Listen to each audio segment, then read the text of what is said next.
EastEnders fans were treated to a viewing of the iconic two-hander episode featuring Den and Angie Watts, Grantham and Anita Dobson, tonight.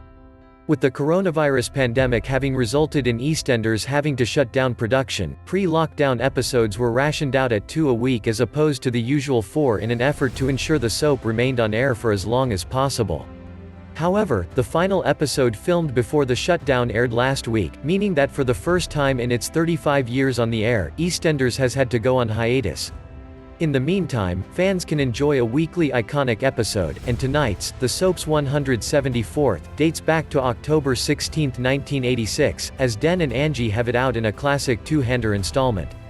While it would be rude not to know who Den and Angie were given just how iconic they were, here's a little reminder. Who were Den and Angie in EastEnders? Den and Angie were the original landlords of the Queen Vic, and ran the beloved boozer from the soap's inception in 1985. However, it was revealed within the show's narrative that the couple had taken the reins of the pub in 1975.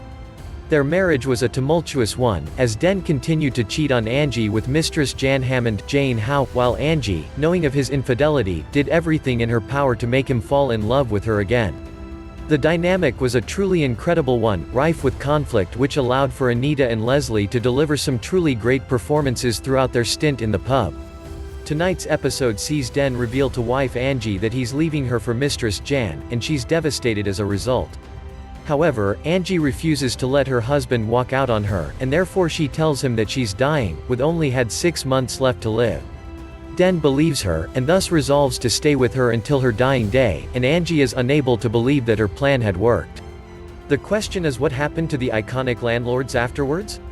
What happened to Den and Angie in EastEnders? With Den having bought Angie's cancer lie, he set out to what he'd promised his wife, and therefore set plans in motion for a special holiday. Several episodes later, he whisked her away on a special trip to Venice, which viewers got to see play out over a series of episodes. Angie enjoyed her time with her husband, but when Jan showed up in Venice on business, she was devastated. She soon turned to the bottle on the train journey home, and accidentally spilled the truth about her cancer lie to the bartender, which Den overheard. As a result, he turned the tables and began plotting revenge, which he exacted on Christmas Day, by issuing her with divorce papers in the soap's most iconic ever scene. Angie moved out of the Vic, and soon became bar manager at Wilmot Brown's pub The Dagmar, where she remained for the majority of 1987. However, fed up of the clientele, she punched pub frequenter Jason Watkins, and quit. She returned to the Vic for a brief period with Den by her side, in a professional capacity only. However, her battle with alcoholism continued to escalate, and in May 1988, she departed the square once and for all. Meanwhile, Den found himself managing a wine bar by the names of Strokes for criminal organization The Firm, and he eventually agreed to do jail time for them, in a story that was told on-screen over several months between '88 and '89. He was killed off just shy of the soap's 4th anniversary in 1989. However, viewers will know that the character later reemerged from the dead in 2003, and took Walford by storm once more. He was killed off once more by Chrissy Watts, Tracy Ann Oberman, in 2005.